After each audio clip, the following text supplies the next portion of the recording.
Welcome back to another episode of Catching Up with Coach. We've had a big week in Raptor land, in Blue Jay land, basically um, the world scene as well in the last 48 hours. Obviously, I won't talk about that, but it's interesting time to be alive and observe these things, that's for sure. But in terms of the Raptors, they are top 4 in defensive rating. Top 4. I can tell you, I did not have that on my bingo card, that the Toronto Raptors, without a rim protecting center, with much of the same team as last year, are top 4. Now, why? Why are they top 4 in defense? Much of it is Scotty Barnes. He's looking like an all defensive player. I think he leads the league in stocks. Part of that is Wemby being out for one. Again, not a knock against Scotty, just a reality when you have someone 7'7" who can do what he can do. And it says a lot about Scotty when he's basically a foot shorter than him doing what he's doing. So kudos to Scotty and his defense this year. It's the best that I've seen for sure from his career so far. It's not that Scotty has been a poor defender or anything, but he's really taken it up a level, an all NBA defense level. So Scotty, big part of why this team is top 4. Now, Darko back in the summer did say we want to be a tough defensive team. You saw it in the summer league when the offense really stunk. It was bad, but they played a lot of hard-nosed pick-up 90 feet defense. Elijah Martin, Chucky Hepburn, CMB. Those guys could really defend back in the summer. Could they score? Absolutely not. But that was kind of the identity that they wanted to go with.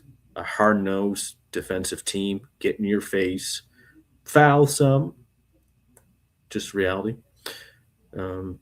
But the defense has done basically a complete 180 without Pirtle being healthy at all this year, with a backcourt of Quickly and Barrett and Grady Dick off the bench. Newsflash, them guys are not exactly known for playing defense, but you're starting to see some good defensive performances this year from them. Grady Dick, I'll say this, is the best defense I think I've seen him play in his career so far. RJ looks below average.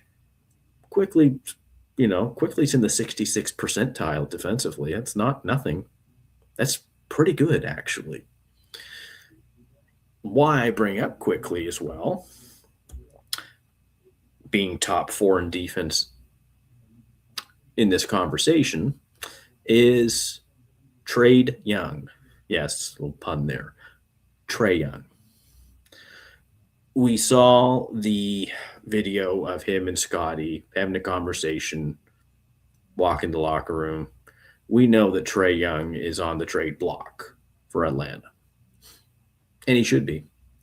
Sometimes your time just runs out with a team. I've seen it a million times. It ran out for Brandon Ingram with the Pelicans. I think it's running out for Giannis in Milwaukee. The odd one with Luka Doncic, but I guess it ran out. But Trae Young is going to be traded. They are not picking up an extension with him. They have to trade him at some point to try to get something. And that's where the Raptors come in. So, obviously, any deal involving Trae Young, Emmanuel Quickly would have to be in the deal. I'm not advocating so much that Quickly needs to be traded, but if you're trying to upgrade a point guard from Emmanuel Quickly to Trae Young, that's an upgrade offensively.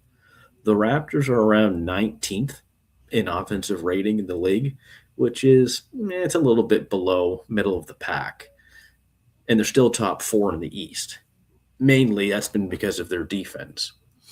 So would Trae Young help this offense? And he would.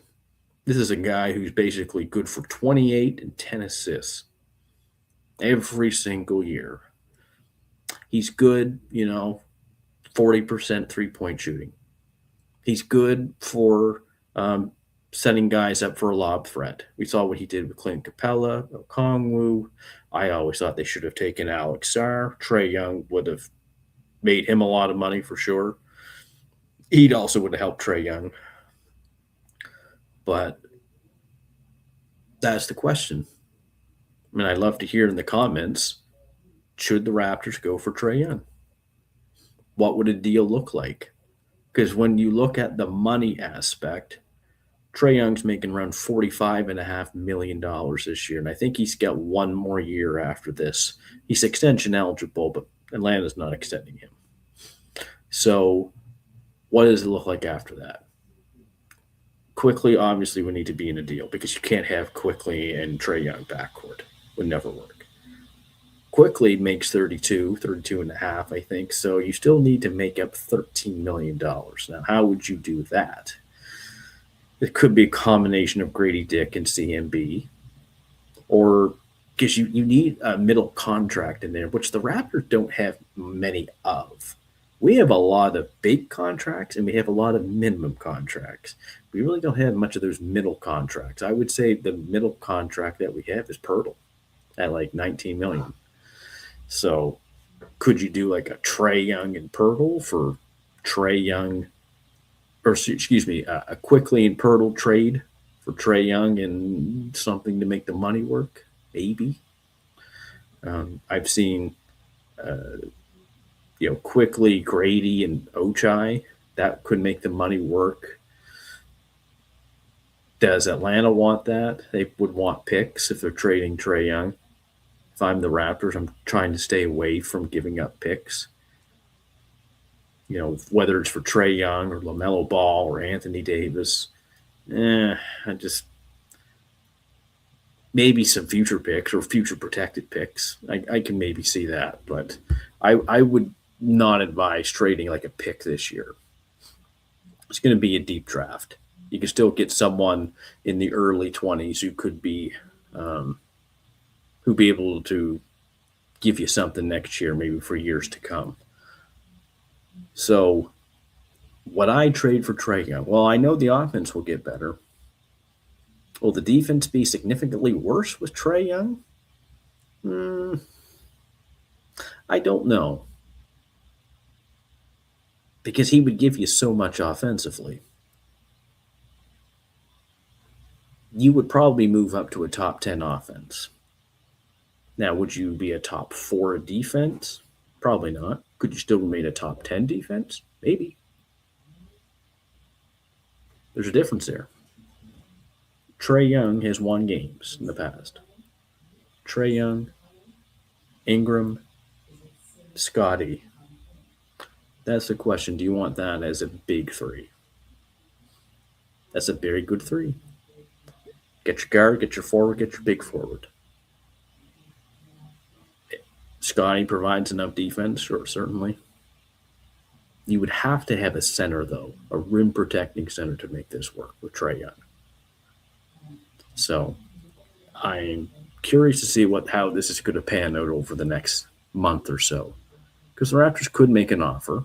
Atlanta probably will want everything for Trae Young. Don't give it to them. Their values are so low right now.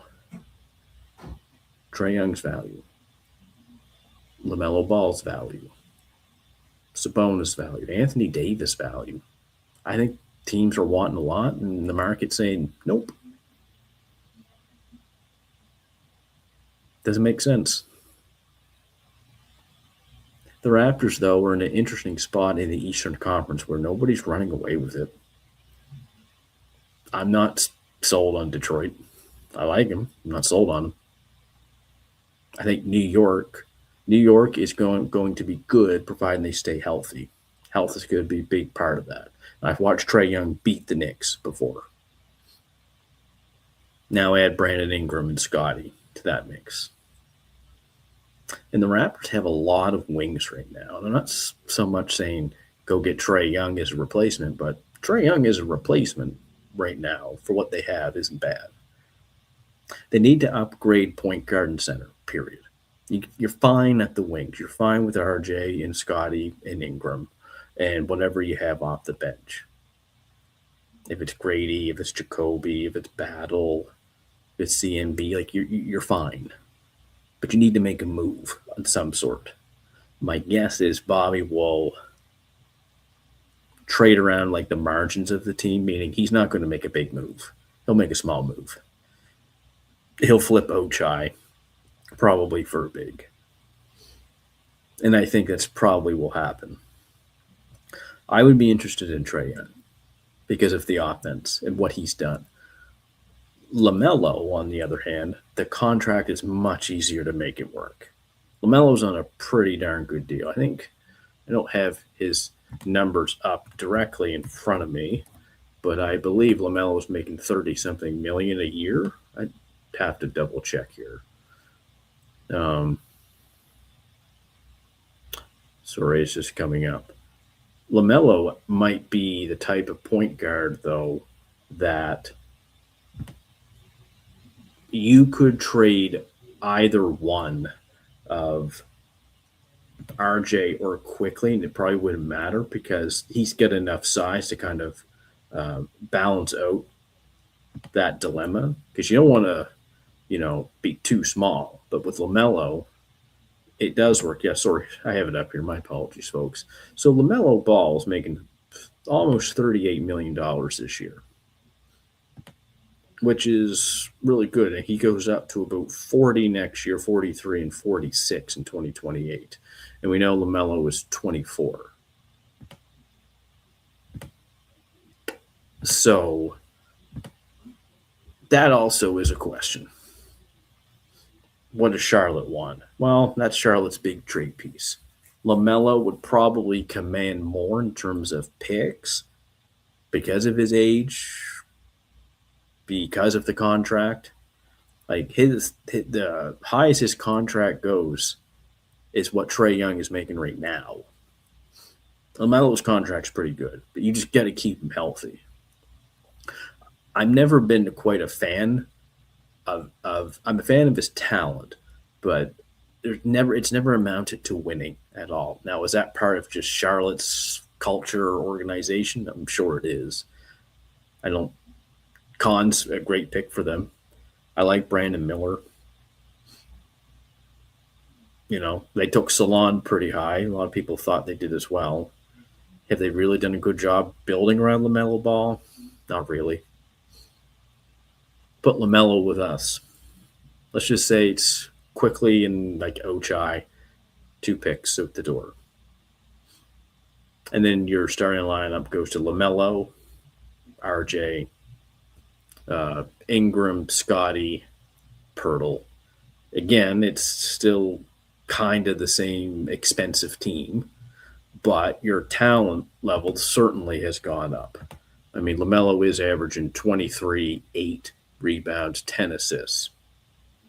That's pretty good. I don't know what he's shooting from 3. Shooting 32% from 3. Yeah, that worries me. It worries me for a team and for a team that doesn't have a whole lot of 3-point shooting. You'd be sending out some 3-point shooting. Quigley's a good 3-point shooter. But mind you, adding LaMelo Ball, it would change things up a little bit. That's for sure. So we have these trades potentially coming up, and Bobby's got some interesting decisions to make. Does he want to show the executives and say, "Yeah, this is my team now," because it would definitely be his team if he makes a trade like that.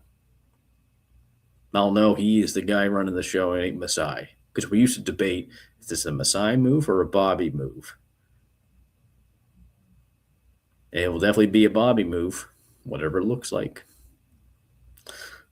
Okay, so now we're going to move on from that. Let's go to the Blue Jays. What an off season they've had. They just signed. I'm probably going to mess his name up. I know it's like they call him Kaz Okamoto, or to Japan, or Kuz Okamoto. Very good hitter. in the baseball league that he played in. I think he had 40 home runs a couple of years ago in that league. He's always good for like hitting 280 to 300 every year. He's 29 years old. When they made the signing, I wanted to see the money in the term to show how is this going to impact the others, but how's it going to impact his play? When I saw he was signing for $20 million a year, I said that's an everyday player. So Okamoto now will probably go in to be the starting third baseman opening day. And when you get a potential value signing like that, it's great. You need some smaller contracts like that. And he's right in the middle of his prime. So I do like the signing of Okamoto. Might be able to slot him in behind George Springer. Maybe have him hit second. Wouldn't shock me. He could be down further in the lineup as well. We'll see how he does. But he's just a Blue Jay hitter. They like their guys that hit for contact, can do a little bit of everything. He can hit for power and he can hit for contact. He doesn't strike out very much. The other Japanese player, I can't. His name slips my mind, but he signed with the White Sox. They say, yeah, he's big for power, but he strikes out a lot. Okamoto is more of a balanced hitter. So the Jays kind of went with, yes, he has upside, but he's more of a safe bet. Like he fits more to their team of what they like to do with contact. And for third base, he's probably not winning a gold glove, but I think from what you read and hear, he's steady enough to play that position. And he's used to playing on turf, which is always a big thing. What this means now moving forward, because this is key. I'm calling it here today that Bo Bichette and Kyle Tucker are out. Both of them. I don't think the Jays are going to get either of them now. Because I'm trying to make sense of the lineup. If you sign Kyle Tucker to a massive deal right now, you go to trade Anthony Santander? Now, most people would say, yeah, do it. He's got no value. He didn't play last year. You'd have to trade him and eat a ton of salary. Why do that? Addison Barger now is in right field. Dalton Varsho, who is up at the end of next year, is in center field. And then in left field, probably going to be a mixture of Santander, Davis Snyder, Nathan Lucas. Miles Straw will back up Dalton Varsho. Days that lefties pitch, Straw's probably in the game. Barger's probably not in the game, and Davis Schneider might be in right field, or they'll move Santander to right field when a lefty pitches. So I think Kyle Tucker experience, or the sweepstakes, I should say, is done. The Jays are not going to give him $350 to $400 million when they already have given that contract to one person already in Vladdy. I would be very shocked if they go get Kyle Tucker or Bo Bichette. Definitely, there's a even less likelier chance now of Bo coming back. I think Bo will go to Boston or the Yankees. He might go to the National League, maybe the Cubs. Maybe the Phillies might look at him. But I think the Kyle Tucker sweepstakes is over. You have too many players. Unless you're going to find out they trade one of them. I just don't know who's going to take on Santander. Just remember, 2 years ago, he hit 44 home runs and a lot of RBIs. I think he hit over 100 RBIs. You're betting on him to be healthy this year. You're betting on him to play some outfield. It's a risky bet, but with the money you've invested in him, it's a bet you have to take. I don't see Rogers spending more. Like they're in the luxury tax now, over $300 million payroll. You're with the big boys. You're with the Yankees. You're with the Mets. You're with the Dodgers.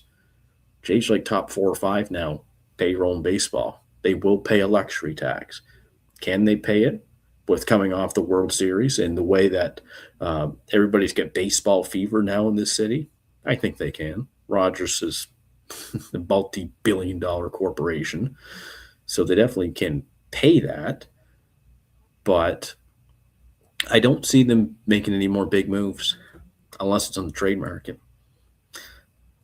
You got Dylan Cease as big time. There's your future number one starter probably for the next 3 or 4 years. You sign Cody Ponce, who I think is going to be a great signing. I think it's going to be a very good signing. This guy's got some nasty stuff that he threw. And I think he'll probably be in that rotation. I could see a Barrios gone. Jace might have to eat money there too. Another year of Kevin Gosman. They signed Tyler Rogers. He's got the arm angle that really goes near the ground and comes up, which is very confusing to hitters. But his ERA is like under 2. So he's going to be probably a setup guy. And now you added Okamoto. Again, good value signing. The Japanese players, I believe, they've each gotten like 2 or 3 years. He got 4, but I think he's making less AAV compared to some of them. So Jays are making some noise. They've had quite an off season. I do think it's the end of Bo Bichette, though. I think Jimenez will be the everyday shortstop. I think they'll move Ernie Clement to second. I think he deserves it too. Ernie Clement hit like 500 in the playoffs last year. He had the most postseason hits in MLB history. Ernie Clement. Okamoto playing third. He'll play some first base some days that they give Vladdy off or Vladdy goes to DH. They don't want to put George Springer in the outfield. One of the reasons he had a good year last year is that he was healthy. You need to give George Springer as many DH days as you can, which is why Santander is the key in all of this. You want his bat, you got to play him. Can George Springer play some days in the outfield? Yeah, he can. But you want to limit him as much as possible playing in the outfield. Santander is not going to be as good of an outfielder, but if the bat makes up for it, you'll live with it. Because ideally, he should be slotting in that cleanup spot behind Vladdy. You need the left-handed bat, too. So we'll stop there for today. Thank you very much, everybody. See if we get Trae Young or Ball, or we upgrade the point guard position or the center position. I think the Raptors going to do something there.